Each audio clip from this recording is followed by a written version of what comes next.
পালিয়ে আছিস এখানে, আমার হাত থেকে পালাবি? ওঠ, এত বড় সাহস!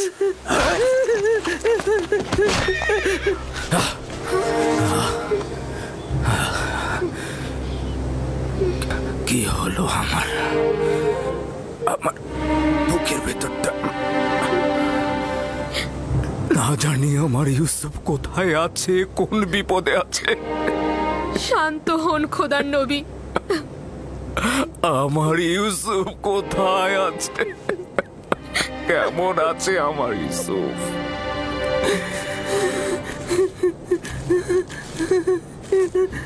এখন দেখি তুই কি করে পালিয়ে যাস।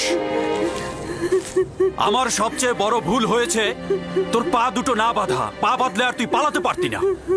এখন তোর পা দুটো আমি ভেঙে ফেলবো।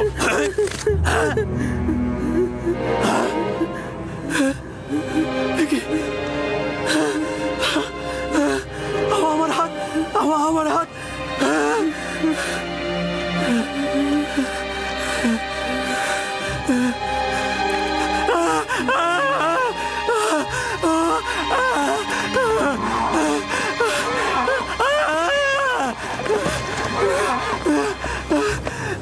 কি হয়েছে তোমার? দেখি দেখি কিভাবে এমন হলো। আমি জানি না কি করে হলো, আমি কিছুই বুঝতে পারছি না। এমনি এমনি তো আর এরকম হওয়ার কথা নয়। ভারী কিছু তুলেছিলে নাকি পাথরে আঘাত করেছিলে? কিভাবে ব্যথা পেলে বলো। কাফেলার পেছনে এসে দেখলাম ওই গোলামটি নেই। তারপরে তাকে খুঁজতে গেলাম, আর তারপরে দেখি ও কবরের পাশে লুকিয়ে লুকিয়ে। ও খুব ব্যথা। আমি রেগে গিয়ে তাকে একবার আঘাত করতে গিয়ে আমার হাতের এই অবস্থা হলো। ওকে আঘাত করার পর এরকম হয়েছে? এত ছোট বাচ্চার কি ক্ষমতা রয়েছে তোমার আঘাত নেবার? চিন্তা করলে না তার কথা তোমার উপর প্রতিশোধ নিতে পারে? ছোট লোক কথা কর। আমরা তো তাকে বিক্রয় করার জন্য নিয়ে যাচ্ছি। এইরকম আঘাত থাকলে আমরা তো কোনো মূল্যই পাবো না। পালিয়েছিলে কেন? আমি পালাইনি, আমার আম্মাজানের মাজার এটা। খোদা হাফেজি করছিলাম।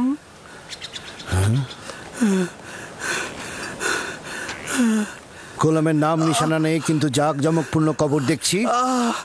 গোলামের মায়ের কবর তো এরকম হতে পারে না। তুমি কে বলো তো?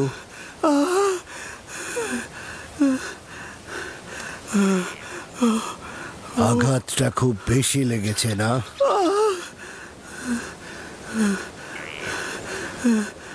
তুমি কি জানো তুমি পালিয়ে গেলে ওর উপর কি ঝড়টাই না যেত? ও আসলে খারাপ মানুষ নয়। আমার শাস্তির ভয় আসলে এরকম করেছে।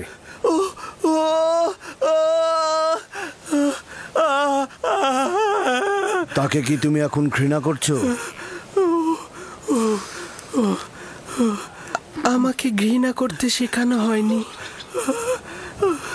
সাব্বাস পুত্র। যদি তাকে তুমি ক্ষমা করো তাহলে আমি তোমার বাঁধন খুলে দেব। আমাকে আর আঘাত করবে না তো?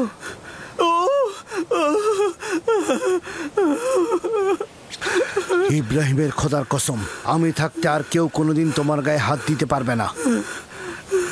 একাত্মবাদী খোদা মানো? আমি মালিক ইবনে ইবনে আল কাইদ ইবনে ইসমাইল ইবনে ইব্রাহিম। আমি ইসমাইল জাবিউল্লাহর বংশধর। তুমি কার সন্তান? আমিও সন্তান। কার সন্তান? আমি কূপের সন্তান।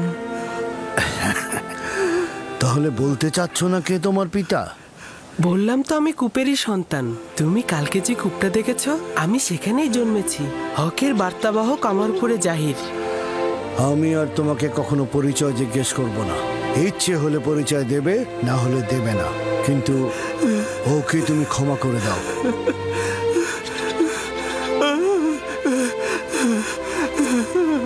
আমি অনেক আগেই তাকে ক্ষমা করে দিয়েছি। সাবাস পুত্র আমার। মায়ের কাছ থেকে বিদায় নাও, আমরা রওনা দেব।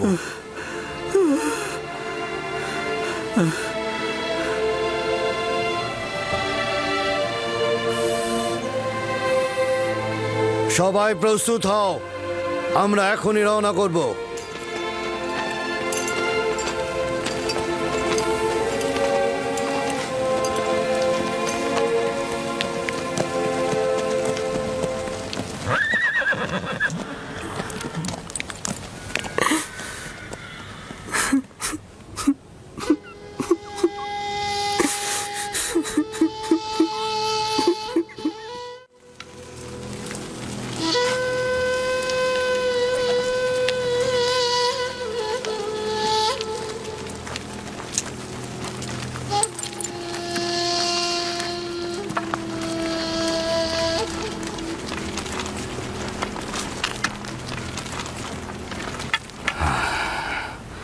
ইউসুফের কোনো খোঁজ পেয়েছো? তার মানে কি ও হারিয়ে গেছে? আপনারা কেন জখম হয়েছেন? এখন থেকে বনি ইসরায়েলেরা না কোনো বরকত কল্যাণ দেখবে, না তাদের জীবনে কোনো সুসংবাদ আসবে। ইউসুফকে যে নেকড়েরা হামলা করেনি তা আমি ভালো করে বুঝতে পারছি। তোমরা জানো ইউসুফ কোথায়।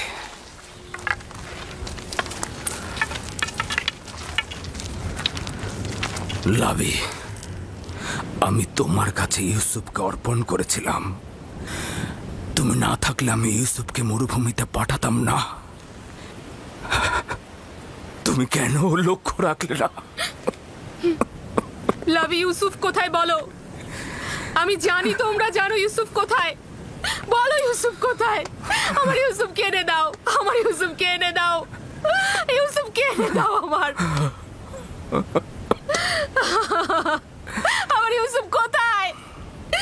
কোথায় আমার ইউসুফ? আমার ইউসুফকে এনে লিয়া, দাও, এসব বন্ধ করো। আমার ইউসুফকে এনে দাও। ওকে ছেড়ে দাও লিয়া, ছেড়ে দাও।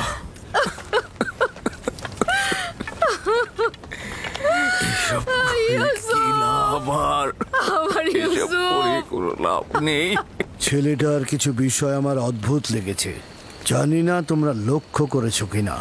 তুফানে পথ হারিয়ে না ফেললে আমরা কিন্তু এ পথে আসতাম না। আর ঘোড়াগুলো যদি কূপের কাছে থেমে না যেত, আমরাও থামতাম না।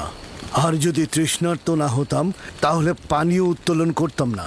এই সব কিছু খোদার ইচ্ছায় ঘটেছে, নইলে এই গোলাম আমাদের নসিবে আসতো না। যা তোমার রিজিকে থাকবে তা তুমি পাবেই, সেটা তুমি চাও বা না চাও। এর মধ্যে আবার কিছু জিনিস আছে যেটা একেবারে তোমার হাতে তুলে দেয়া হবে, যেটা তোমাদের নিজেদের কিসমত, যা খোদাবান্দা স্বয়ং নির্ধারণ করে দিয়েছেন সেটার কাছে পৌঁছতে পারো। খোদা তাআলার অশেষ রহমতে এই সফরে এই গোলাম আমাদের নসিবে ছিল।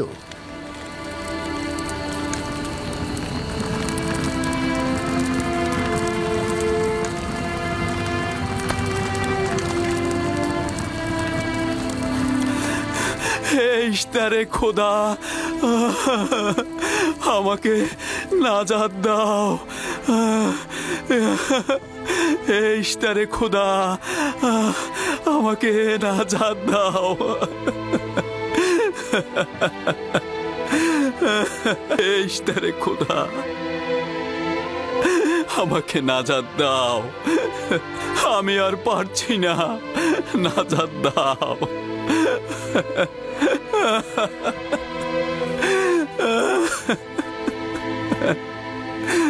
নাজাত দাও। এই ইশতারে খোদা, আমাকে নাজাত দাও।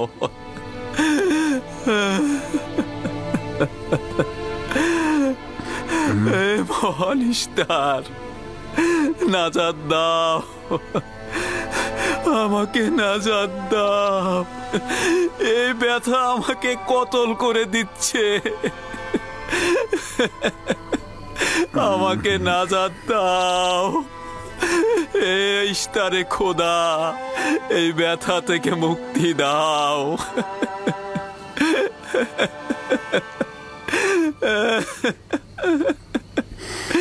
নাজাত দাও, নাজাত দাও।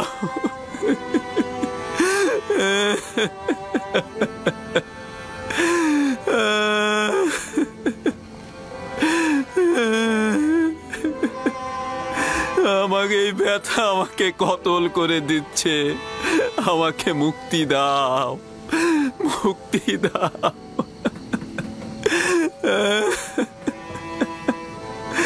আমাকে নাজাত দাও, আমাকে নাজাত দাও। এইটা আমাকে নাজাত দাও।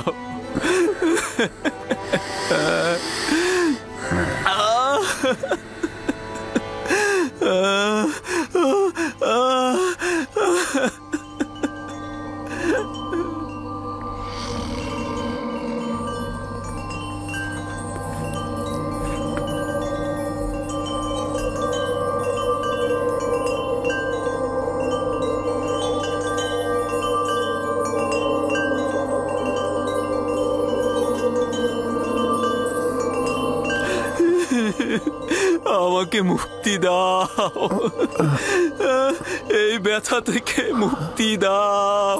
ও এই ব্যথা আমাকে কতল করেছে, আমাকে নাজাত দাও।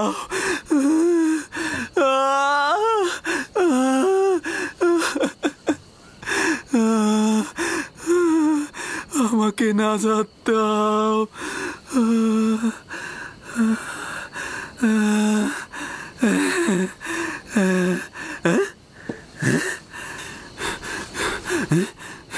তুমি কি করলে?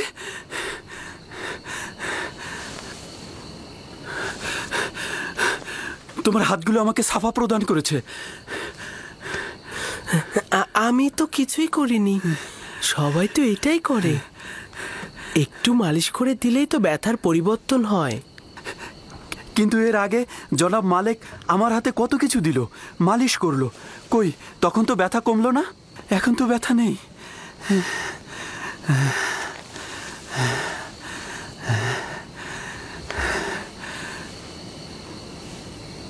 আসমানের দিকে তাকিয়েছিলে, তুমি কি তারকা পূজারী? তারকা যা দিনের বেলায় দেখা যায় না, তাকে কি পূজা করা যায়? যদি তাই হয় তাহলে চন্দ্র আর সূর্যকেও পূজা করো না, কেননা চন্দ্র দিনের বেলায় আর সূর্য রাতে অদৃশ্য হয়ে যায়। এই সব কিছু সৃষ্টির মূলেই আমার খোদা, তিনি অনন্তকালের খোদা, এক এবং অদ্বিতীয়। তুমি দেখছি ছোটকাল থেকেই আমাদের খোদার চেয়ে আরো উত্তম খোদা নির্বাচন করেছ। তোমার খোদা এমনই, যিনি তোমাকে ভালোবাসেন, আবার তোমার দোয়াও কবুল করে নেন। আর এটাও নাকি মাবুদ? কত কষ্ট সহ্য করলাম, এত আহাজারি করলাম, কিন্তু কিছুই করতে পারলো না। তুমি আমার ব্যথা লাঘব করেছো, আমি তোমার কাছে কৃতজ্ঞ।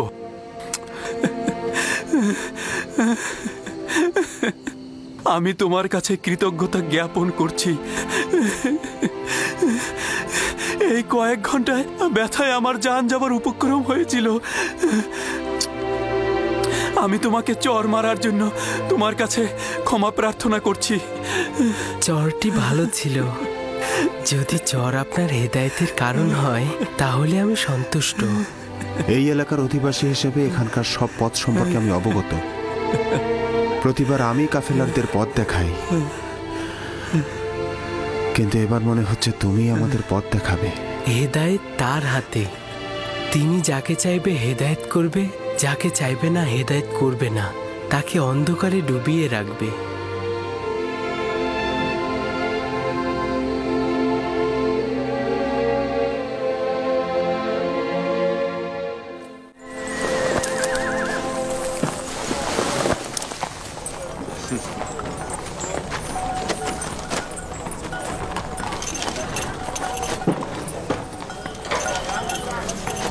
আমি জানি না এই ছেলেটি কে, কিন্তু গত রাতে ওকে দোয়া পড়ে কাশ্মীরকে সাফা দিতে দেখেছি। ওর আসমানে খুদার কাছে ওর দোয়া কবুল হয়। সম্ভবত ও খুদার আশুলিয়া। কাশ্মীরের সাফা প্রাপ্তির সঙ্গে ওর খোদার আশুলিয়া হওয়ার সম্পর্ক নেই। গতকালই তো বলেছিলাম, ইউসুফ যদি ওকে ক্ষমা করে তাহলে সে সাফা পাবে। কিন্তু আপনি আমার খোয়াবকে কি বলবেন? আমি খোয়াবে দেখেছি ও যেদিক দিয়ে যাচ্ছে সেদিকে সবুজ গাছে ভরে যাচ্ছে। খোয়াব তো কোনো মানদণ্ড হতে পারে না। তুমি একাত্মবাদী খোদাকে চেনো না। কেউ যদি জুলুম করে সে শাস্তি পাবেই, তাকে অবশ্যই খোদাবন্ধ শাস্তি দেবে, হয় এই দুনিয়ায় নয়তো পরের দুনিয়াতে। জুলুমকারীর শাস্তি অবশ্যই হবে।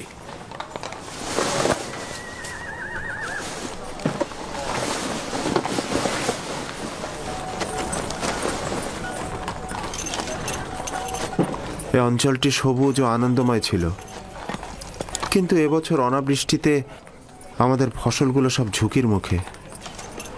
আমি এই অঞ্চলের বাসিন্দা। যদি বৃষ্টি না হয় তাহলে দুর্ভিক্ষে সব শেষ হয়ে যাবে।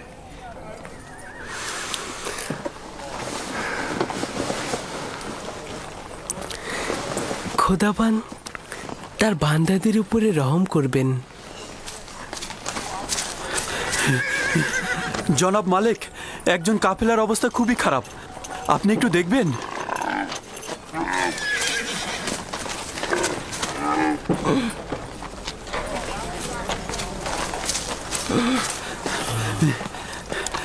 জনাব মালিক, উনি আগে থেকে বিমার ছিলেন, কিন্তু আজকে খুবই খারাপ অবস্থা। তার অবস্থা তো সত্যিই অনেক খারাপ।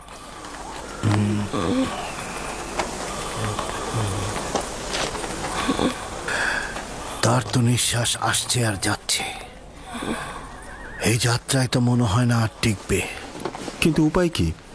তাকে এভাবে ফেলে রেখে তো আমরা যেতে পারি না। গতিময় বিছানা তৈরি করো আর সেটা গাধার পিঠে বেঁধে দাও। গাধায় কাফেলাকে অনুসরণ করবে। আপনি ভালো হয়ে যাবেন বাঁচা মরা খোদার হাতে।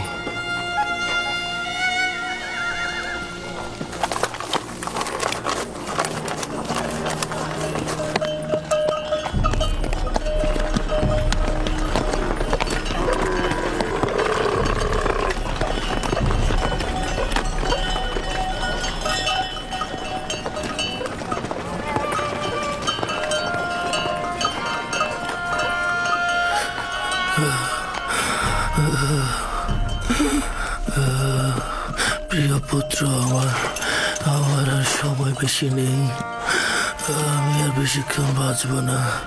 তুমি চলে যাও, আমি মারা পড়বো। আমি আছি আপনার কিনারায়। চলে যাও। আপনি উত্তেজিত হবেন না। মৃত্যু ও জীবন খোদার হাতে। তিনি কাউকে নিরাশ করেন না।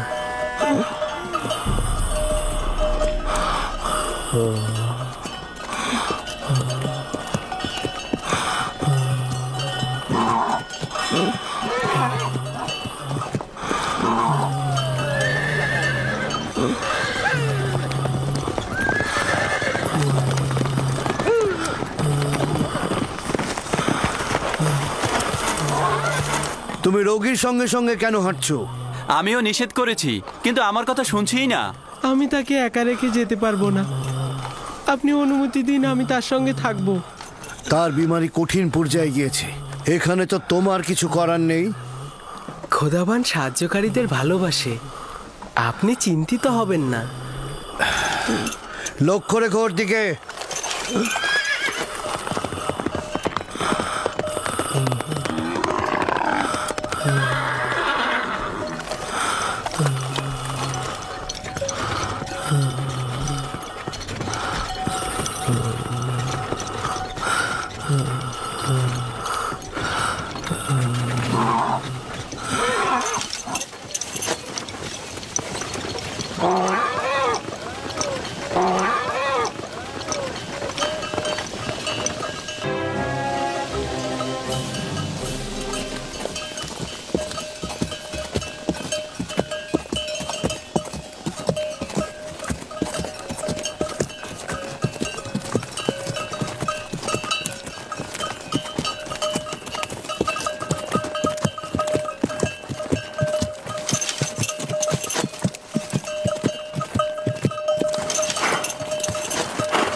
জনাব ফালেক, জনাব ফালেক, দেখুন উনি একেবারে সুস্থ হয়ে গেছে।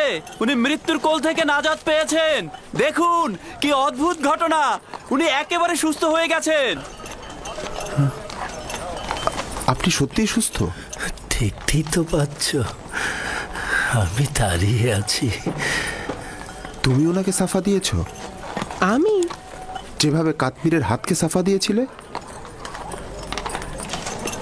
খোদাবান সাফা দিয়েছে, আমি তো শুধু দোয়া করেছি। জনাবে মালিক, জনাবে মালিক, দেখুন এই বৃদ্ধ লোকটি সাফা পেয়েছে। জনাবে মালিক,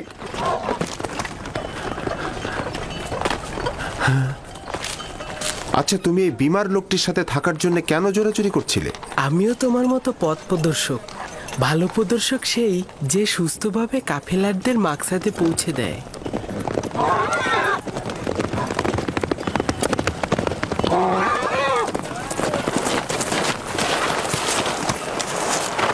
ব্যাপার কি? সবাই থেমে গেলে কেন? ইউসুফ আমাকে বলল এই গতিময় বিছানা থেকে নেমে এসো। আমি নেমে আসলাম। তুমি তো দেখতেই পাচ্ছ আমি এখন সম্পূর্ণ সুস্থ।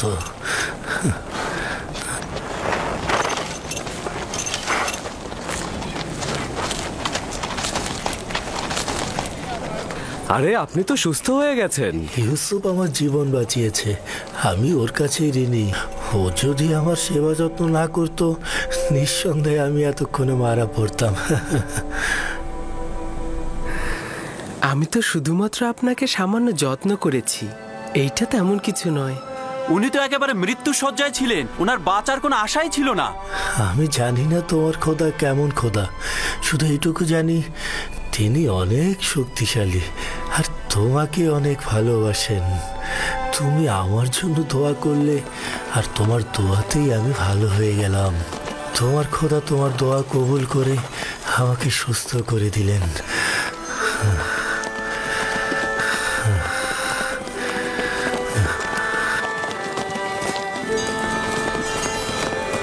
সবাই রওনা করো।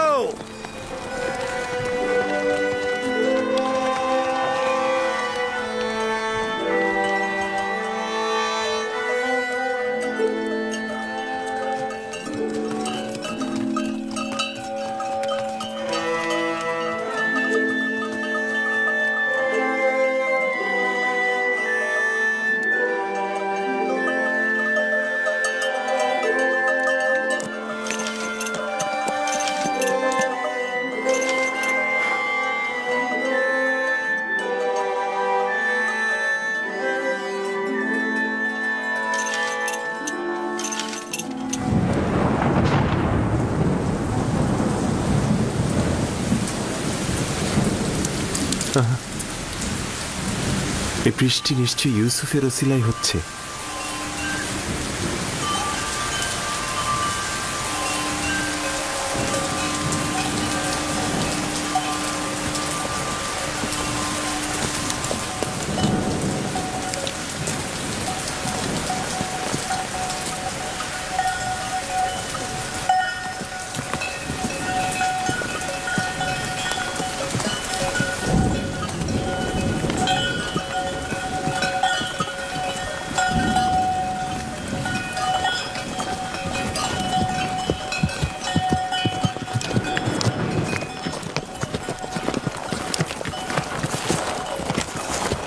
ওই সামনে মিশরের সীমানা, খুব বেশি সময় লাগবে না, অর্ধ দিনের মধ্যেই আমরা ওইখানে পৌঁছাবো।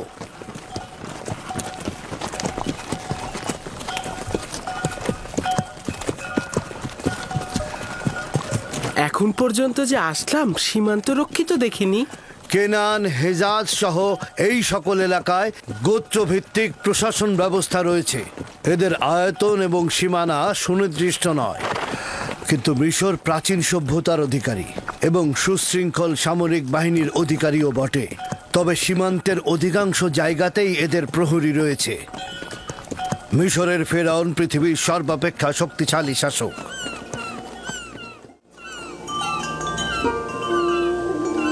খোদাবান, আমি নিজেকে তোমার উপরে অর্পণ করেছি। এখানে তুমি ছাড়া আমার আর কেউ নেই।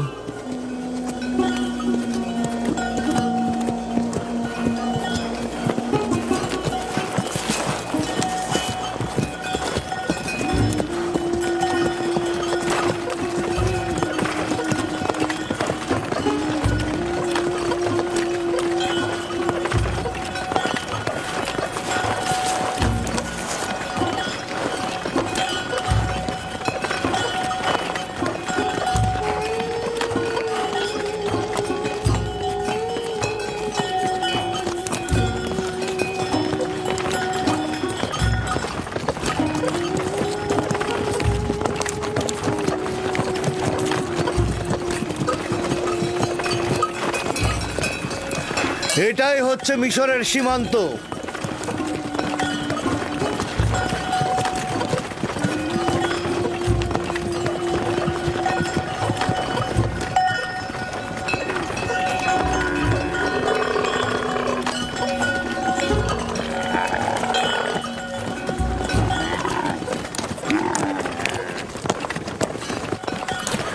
জানি না কোথায় যাচ্ছি, এই অজানা গন্তব্যে। খোদা তাআলা, তুমি আমার সহায়।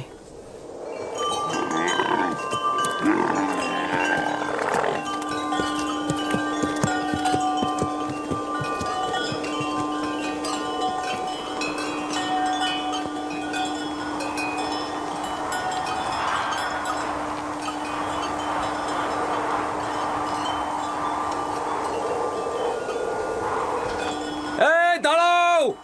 তোমরা কারা? কোথা থেকে এসেছো? মালেক ইবনে জার, বাবেল থেকে।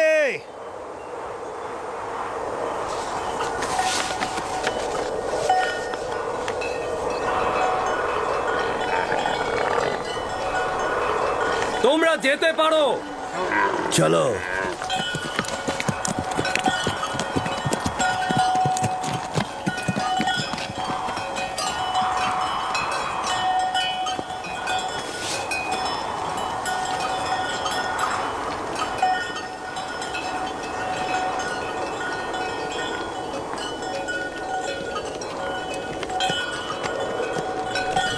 ওরা কি আপনাকে চেনে? হ্যাঁ, চিনবে না কেন? আমরা অনেক বছর ধরেই মিশরের ব্যবসার কাজে যাই। মিশর অনেক প্রাচীন আর সুসভ্য দেশ। শাম আর ক্যাননের সাথে মিশরের পার্থক্য অনেক। আজব ধরনের পোশাক পরেছিলেন, তাই না? হ্যাঁ, ওদের মাথার মুকুটটা একদম গোখরো সাপের মতো। এটা সর্পের ভূমি বলে প্রসিদ্ধ। মিশরবাসীদের ধারণা যে একটা আজদাহা সাপ এই ভূমিকে রক্ষা করে চলেছে।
আমাদেরও গরু আর ভেড়া রয়েছে, তবে এই পরিমাণ নয়। এরা অনেক সম্পদশালী, না? এই যত সবুজ ফসলি জমি আর পশুর পাল দেখছো, সবকিছুর মালিক ওদের দেবতা আমুন। মানে আসলে মন্দিরই এগুলোর মালিক। বাকিটার মালিক ওদের রাজা আমুন হতে। এখানে জনগণের নিজের কোনো সম্পত্তি নেই। তার মানে মিশরের খোদার গরু আর ভেড়া রয়েছে? সবকিছু ওই খোদারই, কোনো আপত্তি নেই তো? প্রকৃত খোদা তিনি, যিনি সবকিছু সৃষ্টি করেন, কিন্তু নিজের জন্য নয়।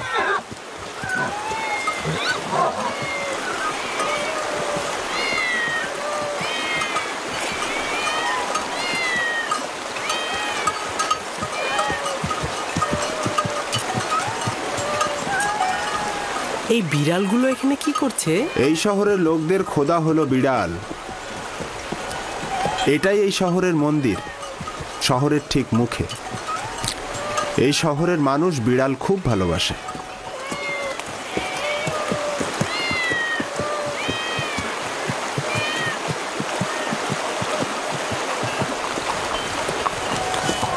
কি ব্যাপার, আমার দিকে ভাবে তাকিয়ে আছো কেন? আমি কিন্তু বিড়াল পূজারী নই। আর অন্য সবার খোদা তোমার খোদার মতন ত্রুটিহীন আর অতুলনীয় নয়।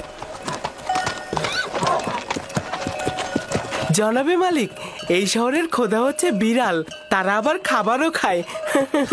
খুব বেশি অবাক হয়েও না, এই অঞ্চলের খোদারা জীব জন্তু চারণভূমি এমনকি স্ত্রী সন্তানেরও মালিক।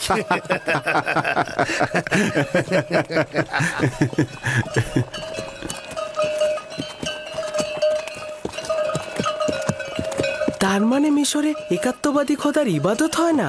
এখানে এক খোদার ইবাদত অপরাধ।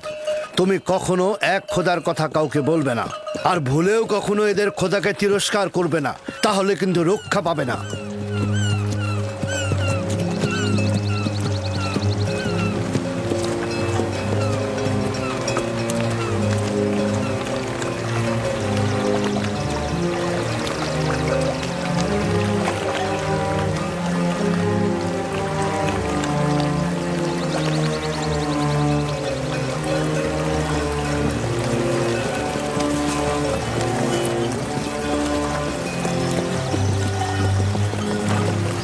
কত বড় নদী!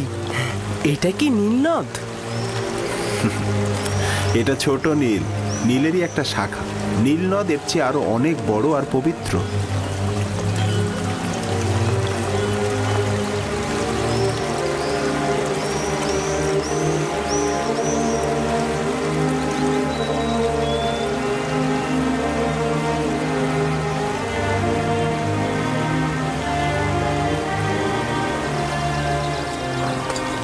কেন পবিত্র? মিশরের লোকজন সবকিছুই নীল নদ থেকে পেয়েছে। নীল নদ না থাকলে মিশরও থাকতো না। তবে এখনো কেউ এই নীলের সূচনা স্থল দেখেনি।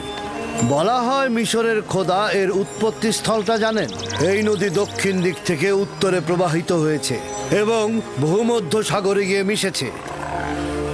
আমরা এখন উত্তর থেকে দক্ষিণে প্রাচীন শহর টেবসের দিকে যাচ্ছি। তেবস আমন খোদার শহর।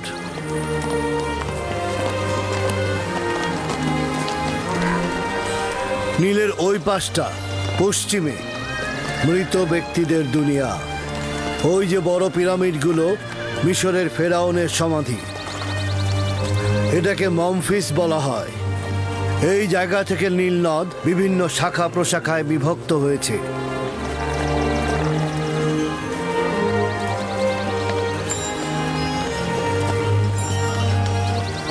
যদি ইউসুফকে মিশরের একজন সম্পদশালী ব্যক্তির কাছে বিক্রয় করি, তাহলে ইউসুফও যেমন প্রশান্তি ও নেয়ামত পাবে, তেমনি আমরাও অধিক লাভবান হব।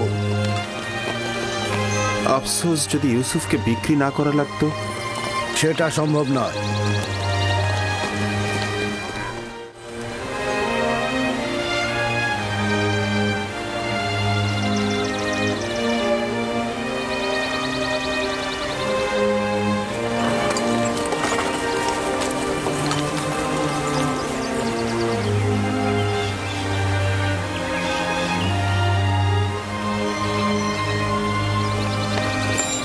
আমরা দক্ষিণের দিকে যাব।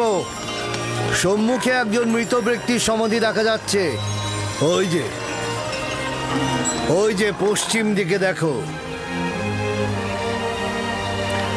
এই নৌকাটি মিশরের প্রাচীন ঐতিহ্যের প্রতীক। কোনো সম্ভ্রান্ত ব্যক্তি মারা গেলে এইভাবে নৌবাহু সাজিয়ে নদী পরিভ্রমণ শেষে নির্ধারিত স্থানে তাকে সমাহিত করা হয়।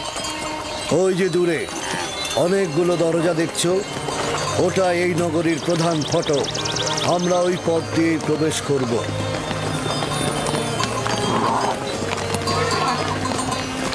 এই হলো 100 দরজা বিশিষ্ট তেবস শহর। 100 দরজা? আসলে দরজা 10টার বেশি নেই, কিন্তু মুসাফিরগণ এই শহরকে তাদের নিজেদের চোখে দেখে। তারা তাদের শহরে ফিরে এই 10 দরজাকে 100 দরজা বানিয়ে বলে।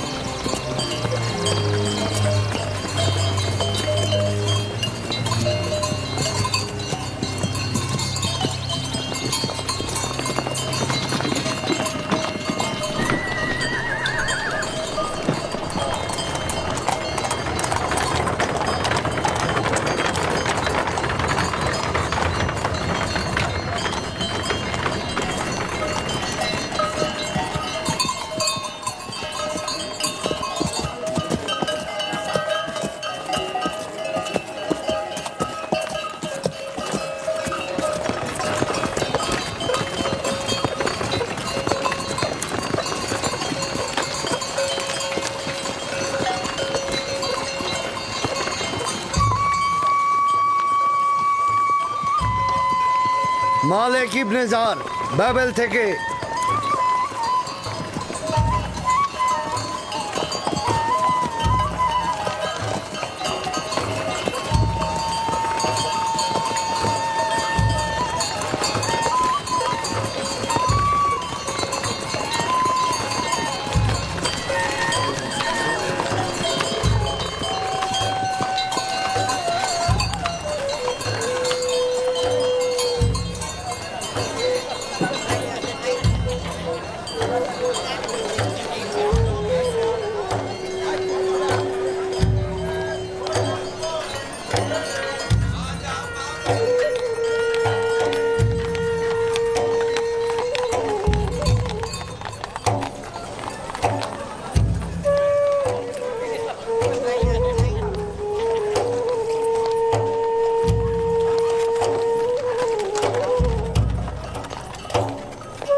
কি হয়েছে? কেন ঘুমাচ্ছেন না? আমার ভয় লাগছে তুমি পালিয়ে যাবে।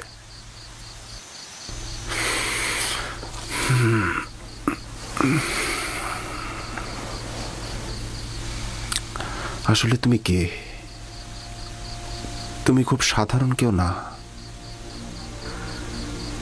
আমি তো পূর্বেও এর উত্তর দিয়েছি।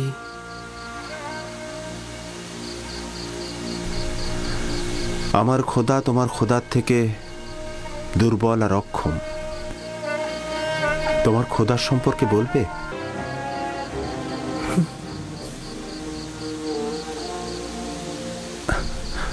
তোমার খোদা হাজির, তোমার খোদা নাজির। আমি সবখানে তার অনুগ্রহ দেখেছি। কত সহজেই তুমি তার সাথে সম্পর্ক স্থাপন করো। সে তোমার ডাকে সাড়া দেয়, তোমার দোয়া কবুল করে। তোমার অন্য ইনসানের সাথে কুদরতের পার্থক্য রয়েছে। তুমি কে? খোদা ভালো কাজে সাড়া দেয়, সহযোগিতা করে। তোমার এই খোদাটা কে যে সব জায়গায় তোমার সহযোগী? তুমি তো এতক্ষণ তার বর্ণনায় দিলে। তার প্রতি আমি ঈমান আনতে চাই। তুমি ঈমান এনেছো, তার প্রতি তো তোমার ঈমান রয়েছে। আমার ঈমান রয়েছে?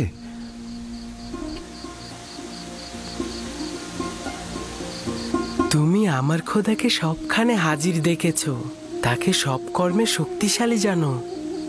তোমার দৃষ্টিতে সে সকলের আশ্রয়দাতা, উত্তরদাতা। নিজের খোদাকে তুমি দুর্বল ও অক্ষম আখ্যায়িত করেছো, এগুলোই ঈমান। তার মানে আমিও তোমার মতো এক খোদার ইবাদতকারী? কাশ্মীরের ছাপা পাওয়ার রাতেই তুমি ঈমান এনেছিলে। আমি তো তোমার কথা শুনেই বুঝতে পেরেছিলাম। তুমি কে? সত্যি করে বলো, তুমি কে? তুমি আমাদের সম্পর্কে এত অবগত? তোমাকে তোমার এক খোদার কসম, সত্যি করে বলো তুমি কে? বলো। কসম দিও না, বলার অনুমতি নেই আমার।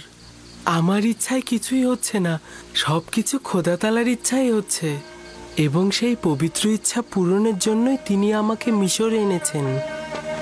পবিত্র ইচ্ছা? আমাকে কিছুটা তো বলো। আমি জানি না, ভবিষ্যতে অবশ্যই জানবেন।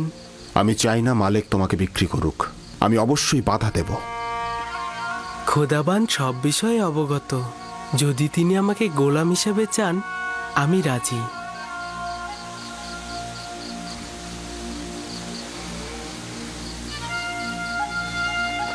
খোদাবান সকলকে ভালোবাসেন, সকলের দিকে লক্ষ্য রাখেন। এখনো বলবে না তোমার পিতার নাম? আপনাকে বলেছি তো, আমি কূপের সন্তান। যে কূপ থেকে তোমাকে বের করেছি? ঠিক আছে, বলো না। একদিন তো অবশ্যই জানতে পারবো।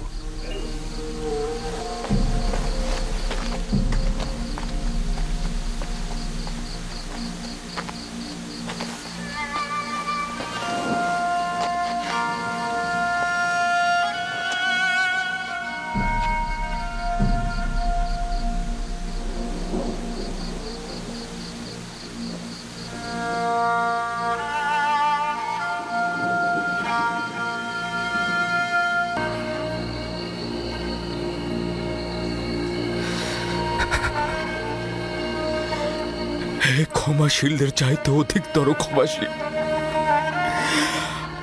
আমাকে যে হাদিয়া প্রদান করেছিলে তা ফিরিয়ে নিলে কেন?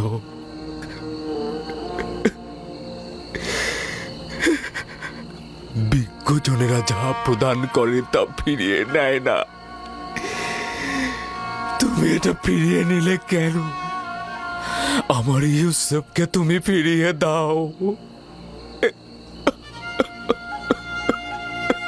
খোদা, আমার ইউসুফকে ফিরিয়ে দাও।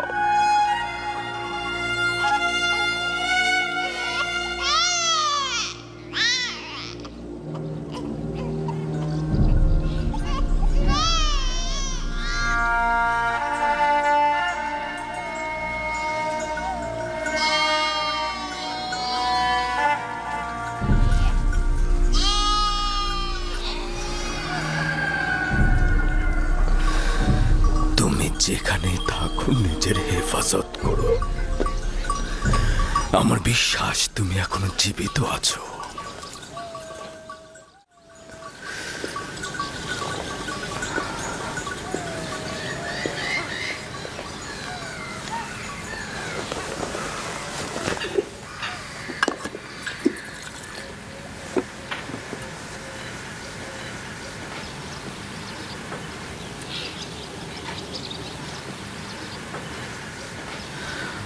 আর একবার তোমার পুত্রদেরকে জিজ্ঞেস করো ইউসুফের সাথে তারা কি করেছে। আমার বিশ্বাস তারা তাদের ভুল এবার স্বীকার করে নেবে, তারা সত্যটা বলবে। আপনার কেন এমন মনে হচ্ছে যে ইউসুফ মৃত্যুবরণ করেনি? দুইটি দলিল। প্রথমত, নেকড়েরা ইউসুফের জামা ক্ষত বিক্ষত করেনি,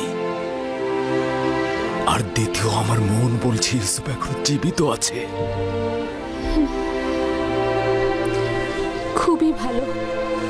যদিও জানি কোনো আশা নেই, তারপরেও আমি জিজ্ঞেস করব।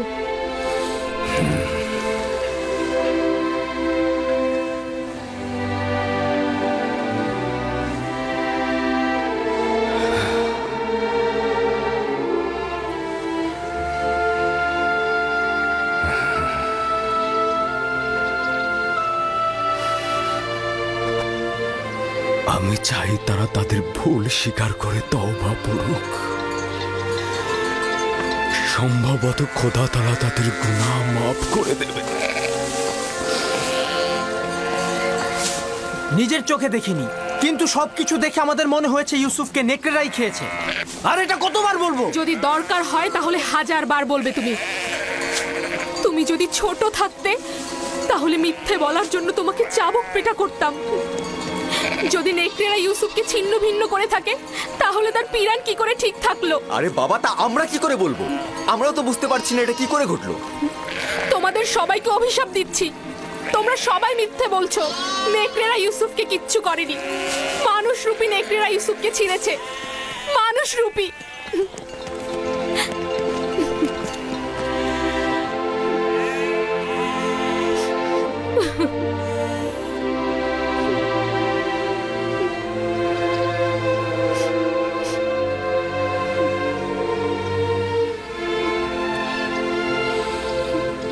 আমি জানি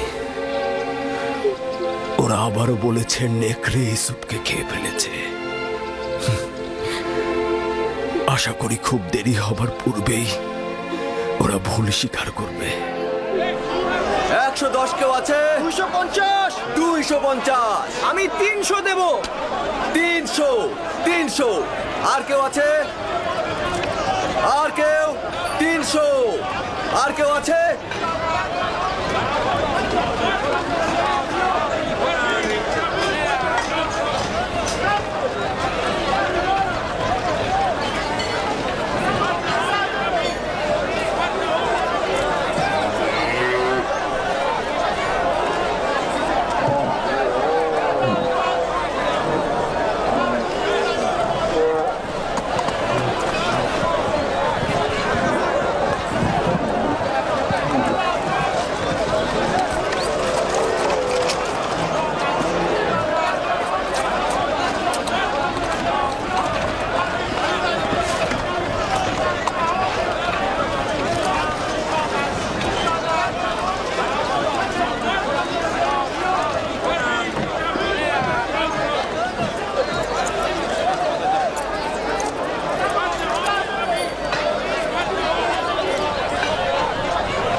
জনাব মালিক,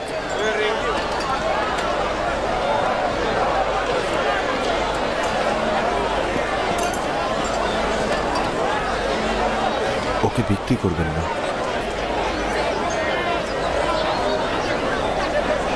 আমার নিজেরও তাকে বিক্রি করার ইচ্ছে নেই, কিন্তু দেখছো তো সে নিজেই বিক্রি হতে ইচ্ছুক।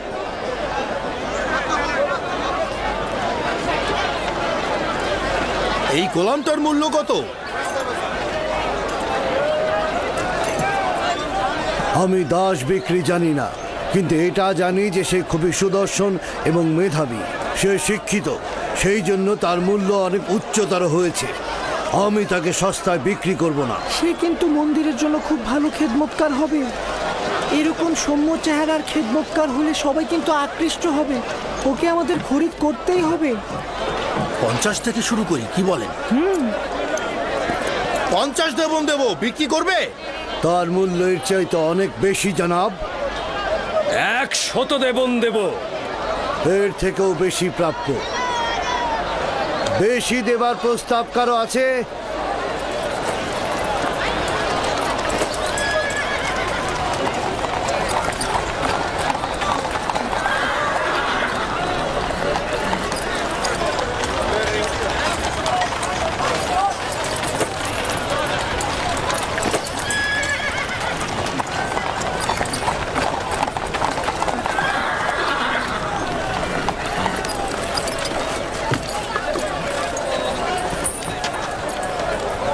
দাসগুলোকে দেখুন, এরা কম খায় কিন্তু বেশি কাজ করে। জনাব পুতিফারকে অভিনন্দন।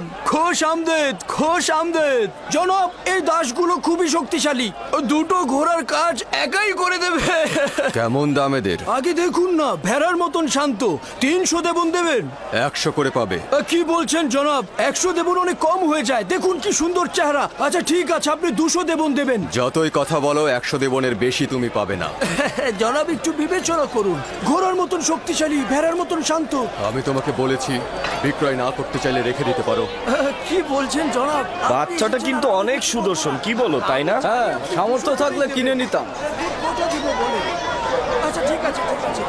এগুলোকে গাড়িতে তোলো, তাড়াতাড়ি গাড়িতে তোলো। জনাব, আপনি যে 200 করবেন, এটা কিন্তু এই বাচ্চাটা কোনো জায়গায় পাবেন না। একদম শান্ত, ভেড়ার মতন শান্ত, ঘোড়ার মতন শক্তিশালী, এরকম দাস আপনি কোথাও পাবেন না। তবে কি জানেন জনাবে আলী, 200 করে বিক্রি করলেও কিন্তু আবার লোকসানি থেকে যায়। কিন্তু জনাব পুতিফার যখন এসেছেন তখন আমি 200 করেই দেব। দুশ্চিন্তাগ্রস্ত হয়েও না ইউসুফ, আজ এরাই তোমার খরিদ্দার। হতে পারে তুমি একদিন এদের সবার খরিদ্দার হবে। এরা আমার কাছে কি চায়? এখানে কেন ভিড় করেছে? সৌন্দর্য সকলের অস্তিত্বে বিদ্যমান, কিন্তু বোধগম্য নয়। তুমি ইনসানের সকল রত্ন প্রদর্শন করেছ।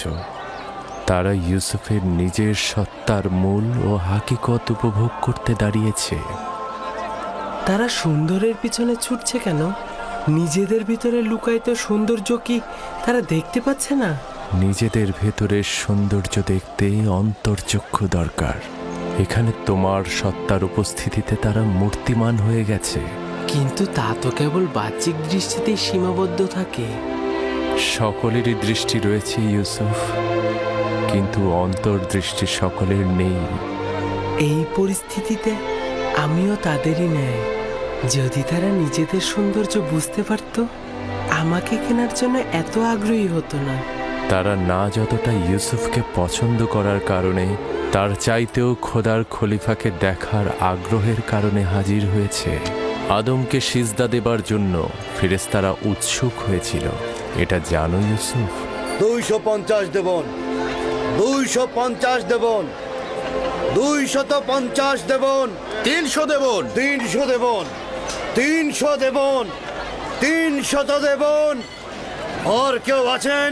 320 দেবন, 380 দেবন, 380 দেবন, 380 দেবন। আর কেউ আছেন? 380 দেবন। আমি 400 দেবন দেব। এর চেয়ে বেশি দাম কে দিতে পারবে? কেউ কি চায় প্রস্তাব রাখতে এর চেয়ে বেশি দেবার? দেখতে শান্ত হলো, কিন্তু এরা অনেক শক্তিশালী। একাই এক গাড়ি লোহা টেনে নিয়ে যেতে পারে। এটা কেউ নিয়ে যাও। খুব ভালো নির্বাচন করেছেন। 3টা দাস নিয়েছেন না? আচ্ছা ঠিক আছে, আপনি 600 দেবন দেবেন। অনেক জিতে গিয়েছেন কিন্তু।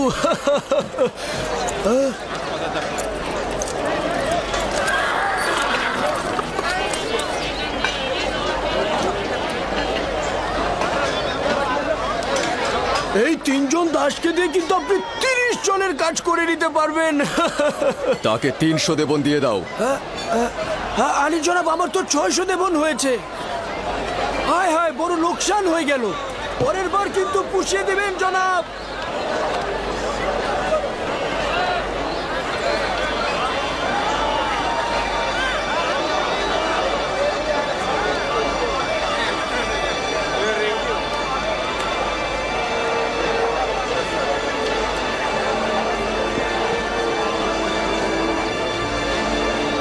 রওনা দাও।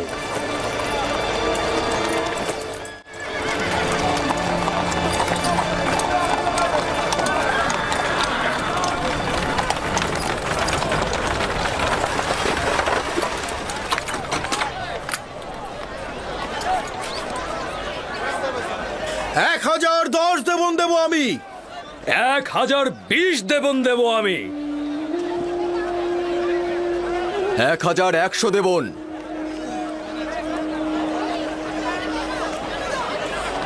পুতিফার নিলামের ময়দানে অংশগ্রহণ করেছে, এখন কি করব?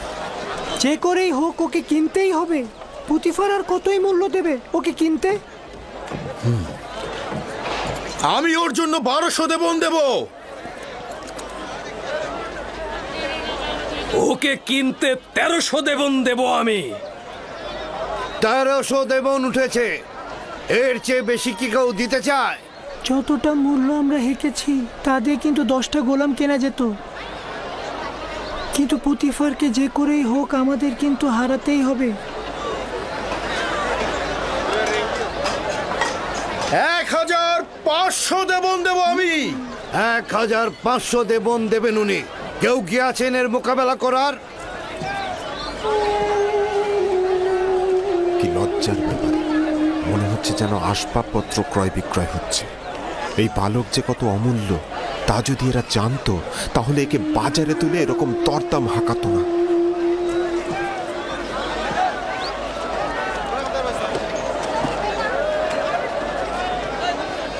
$2000 দেবন। আমি দ্বিগুণ বলছি। তার মানে তো 3000।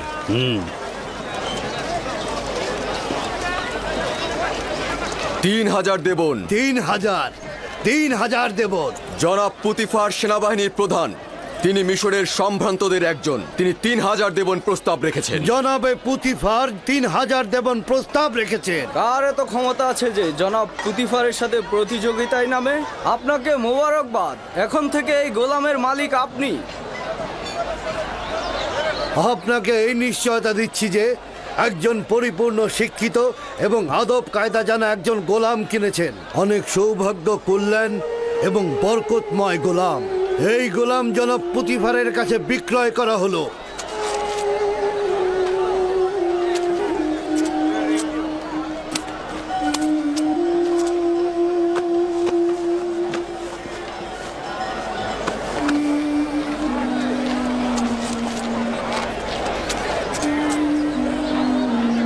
রওনা দাও।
জুলেখাকে ডাকো।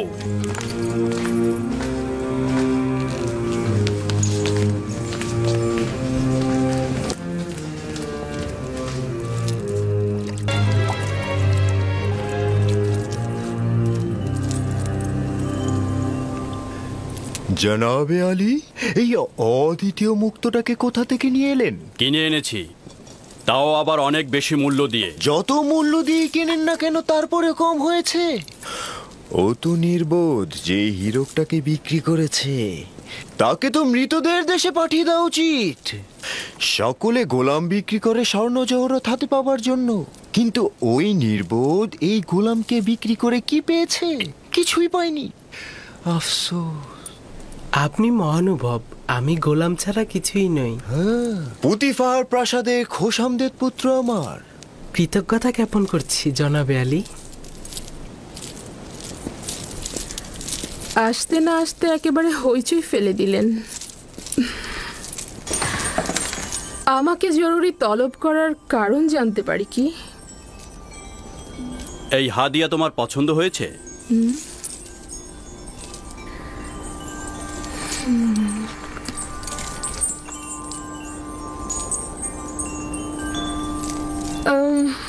একে পূর্বে কখনো দেখেছি বলে তো মনে হচ্ছে না।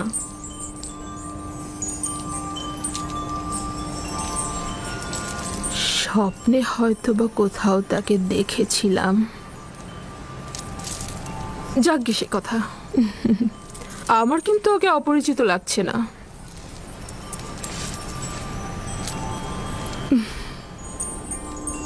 জনাব পুতিফারের সুরুচি ও নির্বাচনকে মোবারকবাদ। বলা উচিত অতুলনীয়। তোমার নাম জানতে পারি? আমার নাম ইউসুফ। ও, ইউসুফ তো এক কথায় অরামি বা ইব্রানি নাম। হ্যাঁ, এব্রানি নামই হবে। এব্রানি আমি। শাম অঞ্চলের কেনান এলাকা তার জনাবে মালিক। ওদের পেশা হচ্ছে রাখালি আর ভেড়া চড়ানো।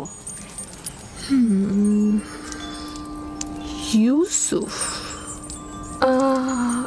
ইউসুফ না, যে সকল নাম কৃত্রিম ও বেদুইনদের সাথে সম্পর্কিত আমি তা পছন্দ করি না। যদি অনুমতি প্রদান করেন তাহলে তার জন্য একটা মিশরীয় নাম নির্বাচন করি। ওকে আমি তোমার জন্যই নিয়ে এসেছি। যে নামে খুশি ডাকতে পারো ওকে। আমার নিজের খোদাবান্দের প্রতি অগণিত কৃতজ্ঞতা। যদি অনুমতি প্রদান করেন তো ইউসুফের জন্য একটা মিশরীয় নাম প্রস্তাব করতে পারি। কি নাম? নামটি অবশ্য ইউসুফ নামের কাছাকাছি হবে। ইউজারসিফ। ইউজারসিফ, মন্দ নয়। ইউজারসিফ, হ্যাঁ, এটা সুন্দর নাম, তাই না? এখন থেকে তোমাকে আমরা ইউজারসিফ নামে ডাকবো। পছন্দ হয়েছে? যদি আপনারা পছন্দ করেন তাহলে আমার আপত্তি নেই। আজকে থেকে তুমি ইউজারসিফকে দেখাশোনা করবে, ঠিক আছে? সম্ভবত জুলেখার জন্য ও একটি ভালো উপহার। আমার ধারণা জুলেখাও ওকে পছন্দ করেছে। ভবিষ্যতে হয়তো তাকে এই খানদানের পুত্র হিসাবেও নির্বাচিত করতে পারে। হ্যাঁ, কেন নয়? ইউজারসিফ তো ছেলে হিসেবে উত্তম।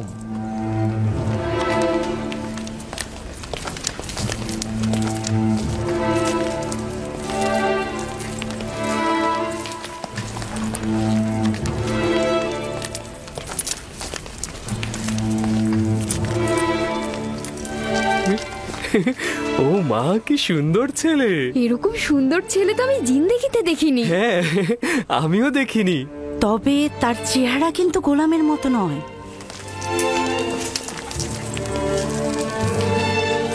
এটাই তোমার কক্ষ।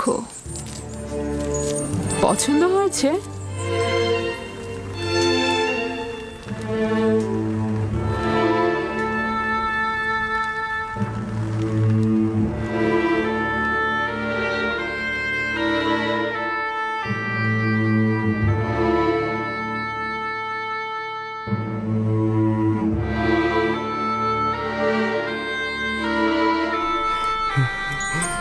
শুক্রিয়া জ্ঞাপন করছি, আমার অনেক পছন্দ হয়েছে। ইউজারশিপের বিশ্রামের সকল ব্যবস্থা করো।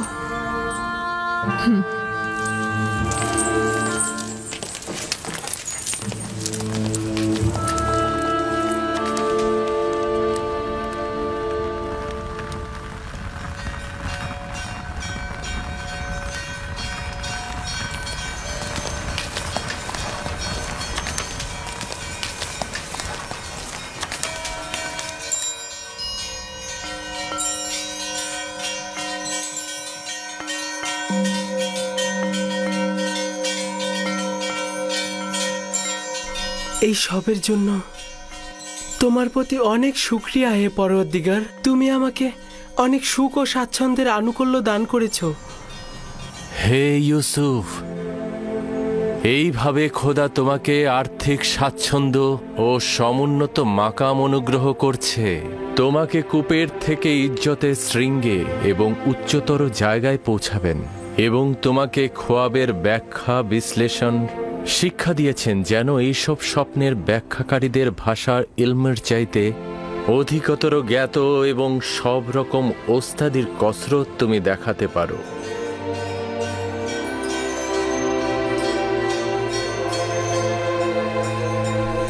শুকরিয়া জ্ঞাপন করছি হে পরওয়ারদিগার, শুকরিয়া জ্ঞাপন করছি আপনাকে।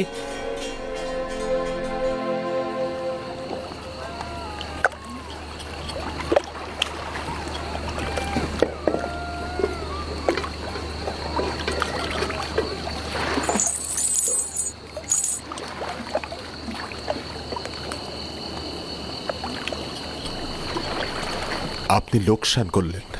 যদি এর চেয়ে বেশি স্বর্ণরৌপ্যের বিনিময়েও আপনি ইউসুফকে বিক্রি করতেন, তাহলেও লোকসানই হতো, লোকসানই হতো। ওকে চিনলেন না।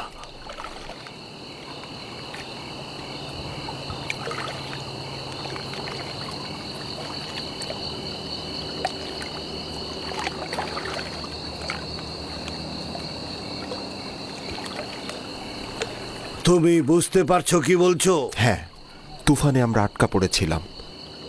জীবজন্তুগুলো লবণাক্ত কূপের সামনে দাঁড়িয়ে পড়ল। একবারও ভেবেছেন কেন? আপনার অধিক লাভের জন্য নাকি ইউসুফের নাজাতের জন্য? আমার মনে হয় ইউসুফের কারণে এই কূপের পানি হঠাৎ সুমিষ্ট হয়ে গিয়েছিল। ইউসুফকে চর মারার কারণে আমার হাত অসার হয়ে যাওয়ার কথা আপনার মনে আছে জনাবে মালিক? পরবর্তীতে ইউসুফের দোয়া আর হাতের স্পর্শের কারণেই তো আমি সাফা পেয়েছি, তাই না? জনাব মালিক, আপনি হয়তো ভুলে গেছেন যে এই ইউসুফের কারণেই আমি মরার হাত থেকে বেঁচে গেছি। ইউসুফের দোয়ায় আমরা সাফা পেয়েছি। ইউসুফের বরকতেই আমাদের সবার জীবন বাঁচল। এত সোনা রূপা পেলেন আপনি। ইউসুফ কোনো মামুলি ইনসান নয় মালিক। হ্যাঁ, তোমরা ঠিক কথাই বলছো। এগুলো আম্বিয়া ইলাহিদের উপরই অবতীর্ণ হয়,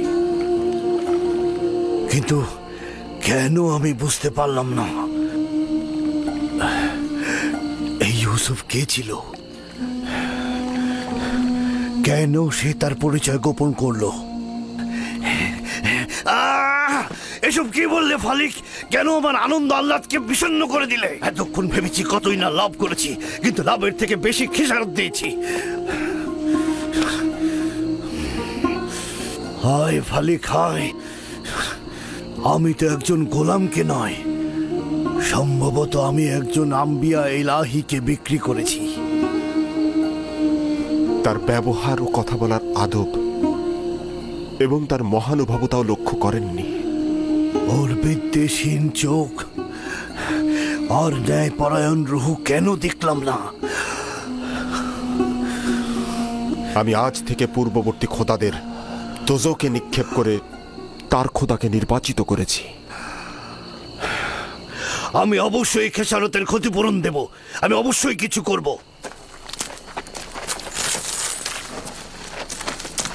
একটু দাঁড়ান, এখন কিছুই করা সম্ভব হবে না। সকাল পর্যন্ত অপেক্ষা করুন।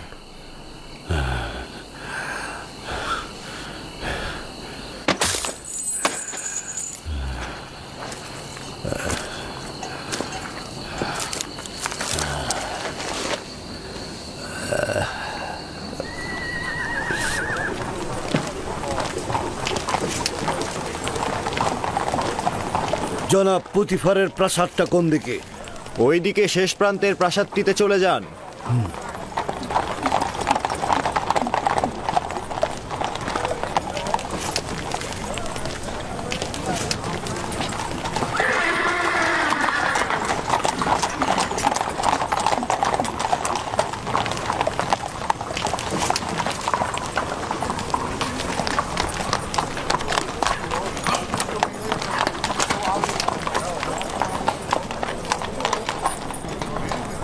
তোমরা এখানে কি চাচ্ছ? জনাব পুতিফারের সঙ্গে দেখা করব। সিপাহ সালার রুদামুন থেকে অনুমতি গ্রহণ করতে হবে। উপরে এসো।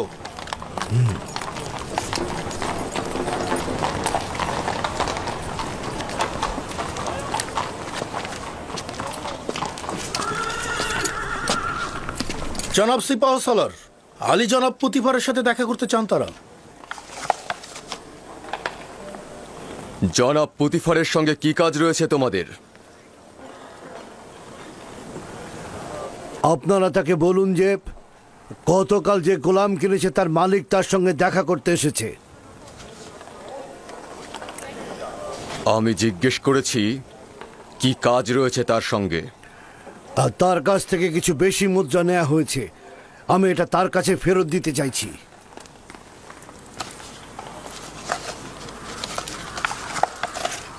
অপেক্ষা করো, দেখছি।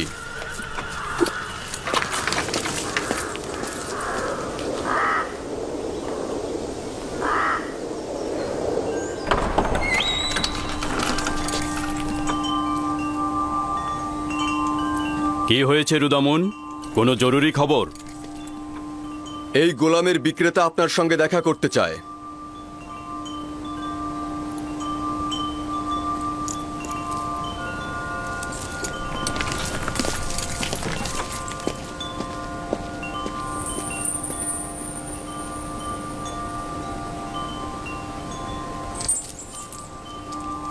তুমি কি আনন্দিত নও ইব্রানি? এখানে থাকার জন্য আমি আনন্দিত, কিন্তু গোলাম থাকার জন্য নয়। আমাদের ব্যবহার কি তোমার সাথে একজন গোলামের মতো? আপনাদের ব্যবহার আপনাদের মহানুভবতার পরিচয়, যা আমার গোলাম থেকে জেগে ওঠার অনুভূতি। সাবাস, নিজের অবস্থান থেকে যথাযথই উত্তর দিয়েছ। আমি তাকে নিয়ে আশাবাদী জনাবে মালিক।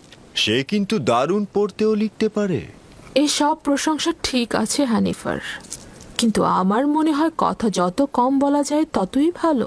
আমার উপরে বিশ্বাস রাখবেন, আমি বেশি কথা বলার ছেলে নই। এরপর থেকে জনাব পুতিফারের সঙ্গে অনুমতি ছাড়া কথা বলবো না। সাবাস, এটাই উত্তম হবে। তুমি কোথাকার অধিবাসী?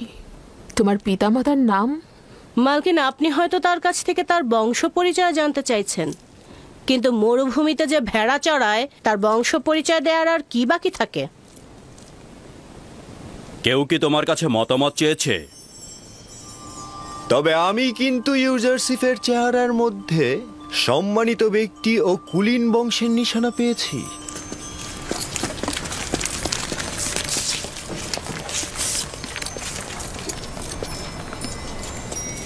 কি হয়েছে ব্যবসায়ী তোমার? এমন তো নয় যে অনুশোচনায় ভুগছ। না না, আমি আসলে আমার এখানে আসার কারণটা হচ্ছে ইউসুফের সঙ্গে আমি একটু একাকী কথা বলতে চাই। মানে ওর সঙ্গে একটু খোদা হাফেজি করতে চাই। বুঝতে পেরেছি। ইউজারসিফের সাথে সম্পর্ক থাকার কারণে স্মৃতিকাতর হয়েছ। ওদেরকে একটি পৃথক কামরার ব্যবস্থা করে দাও।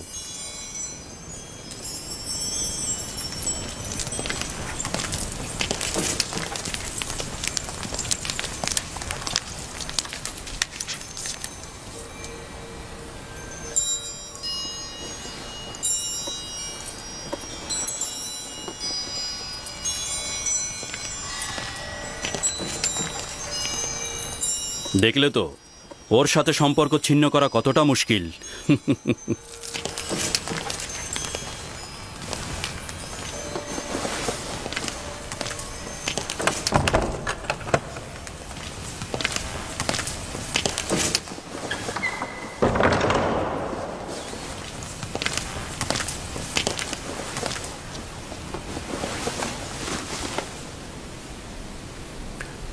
আমি এসেছি তোমার নাম পরিচয় জানতে। তুমি না বলা পর্যন্ত আমি ফিরবো না। বলেছি তো আমি সন্তান। না, এই কথা আমি অনেকবার শুনেছি। তোমার এক খোদার কসম দিচ্ছি, তোমার পরিচয় দিয়ে আমাকে শান্ত করো। তুমি অবশ্যই খোদাবন্দের কাছে প্রতিজ্ঞা করবে, এই কথা কাউকে বলবে না। আমি প্রতিজ্ঞা করছি, আমি ইব্রাহিমের খোদার কসম করছি। আমি ইউসুফ ইবনে ইয়াকুব ইবনে ইসহাক ইবনে ইব্রাহিম।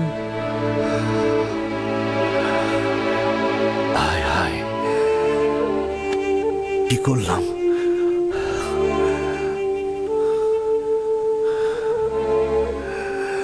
আমরা তো চাচাতো ভাই। তুমি ইসাকের বংশধর এবং আমি ইসমাইল জাবিউল্লাহর বংশধর। খোদা আমাকে ক্ষমা করবেন না। এটা কি কাজ করলাম আমি? কেন আমি তোমাকে বিক্রি করলাম? আমি জানতাম আপনি আমার চাচাতো ভাই এবং আমাকে বিক্রি করার জন্য আমি অনুতপ্ত নই। আমি অবশ্যই যে কোনোভাবে মিশরে আসতাম। এই ঘটনা খোদাবন্দের ইচ্ছাতেই সম্পূর্ণ হয়েছে। ওই সকল ঘটনা দেখে আমার তখনই বোঝা উচিত ছিল যে তুমি মামুল ইনসান নও। তুমি একজন পয়গম্বর। আমাকে ক্ষমা করো, আমি পয়গম্বরকে চিনতে পারি। উঠুন, আমাকে ক্ষমা করো। আপনি শান্ত হন, উঠে দাঁড়ান। আমি তো আপনাকে আগেই বললাম যে মহান খোদা তাআলার নির্দেশেই আমাকে মিশরে আসতে হয়েছে। এটা তো আপনার দোষ নয়, আপনি আমাকে এনেছেন, আমি কৃতজ্ঞ। এই ভুলটির আমি অবশ্যই প্রতিদান দেব। এই নাও, এটি তোমার গোলামের সনদ, যা তোমার মালিকেরা স্বাক্ষর করেছে। এটা লুকিয়ে রাখো আর তুমি এখানেই থাকো। আমি চাই না তুমি বাহাসের মধ্যে আসো।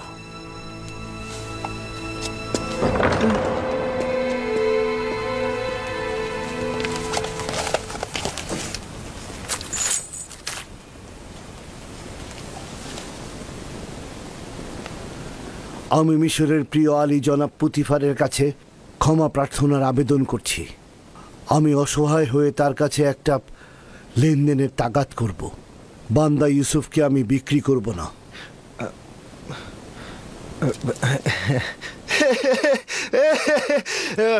সাবাস সাবাস তোমাকে। কিছুক্ষণ পূর্বেও তোমাকে নির্বোধ ভেবেছি, কারণ তুমি ইউসুফের মতো হীরককে চিনতে পারোনি। কিন্তু এখন দেখছি তুমি এইরকম নয়। অবশেষে তুমি হীরকটাকে চিনতে পেরেছো, কিন্তু একটু বেশি দেরি হয়ে গেল না? বিক্রয় করবার পূর্বেই তোমাদের এটা চিন্তা করা উচিত ছিল। এখন অনেক দেরি হয়ে গেছে। জনাব পুতিফার, ইউসুফের জন্য আমি আমার সকল সম্পদ দিয়ে দিতে প্রস্তুত। তাগাদ করছি তাকে ফিরিয়ে দিন।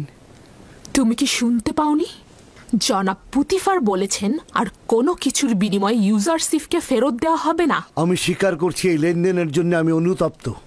আমরা ইউসুফকে বিক্রি করব না, আর ওকে ছাড়া এখান থেকে যাবও না। যদি আর একবার গোস্তাকি করো তো দুজনকে ধরেই কয়েদখানায় পুরব। এখান থেকে চলে যাও। আমি ইউসুফকে ছাড়া এখান থেকে যাব না। আলী জনাব, রহম করে ইউসুফকে ছেড়ে দিন। রুদামুন, তাদেরকে ধরে কয়েদখানায় পুরে দাও। এলাহি, তুমি সাক্ষী রইলে। আমি ইউসুফকে কিনেছি কিন্তু বিক্রি করিনি। আমি ইউসুফকে না নিয়ে এখান থেকে যাব না। আমাদের কথা আমাকে ছেড়ে দাও। তাদেরকে কঠিন শাস্তি প্রদান করো।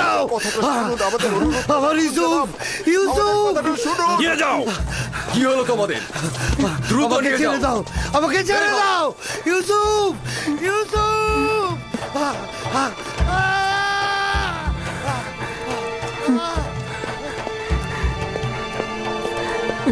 আলী জনাব, তাদেরকে ছেড়ে দিন। তারা আমার কারণেই বিপদে পড়েছে।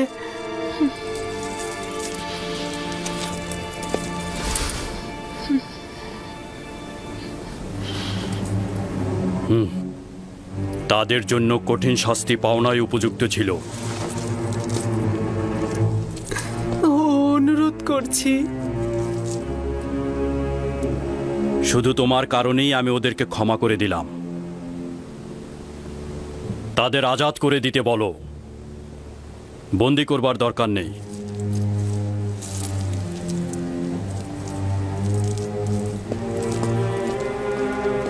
ইউজারশিপ, তোমার কি এমন আছে বলো তো আমাকে, যার কারণে গোলাম বিক্রেতা জীবন ফিদা করতে চায়? কি বলবো আমি? আমার তো নিজের কিছুই নেই। এই দুর্বল সত্তা ছাড়া আমার আর কিছু নেই। আমরা কিন্তু কখনোই তোমাকে গোলাম হিসাবে দেখছি না।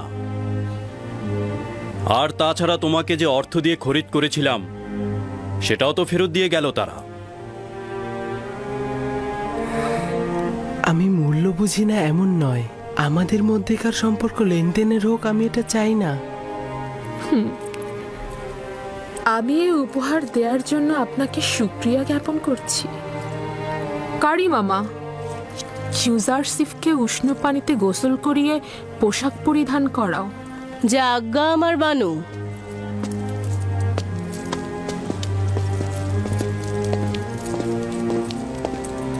বুঝতে কি পারছো, তোমার এই দাসী কিন্তু ইউজারশিপকে একদমই মেনে নিতে পারছে না। আপনি চিন্তিত হবেন না, আস্তে আস্তে সব বুঝে নেবে। সে যত তাড়াতাড়ি বুঝতে পারবে ততই তার জন্য মঙ্গল হবে।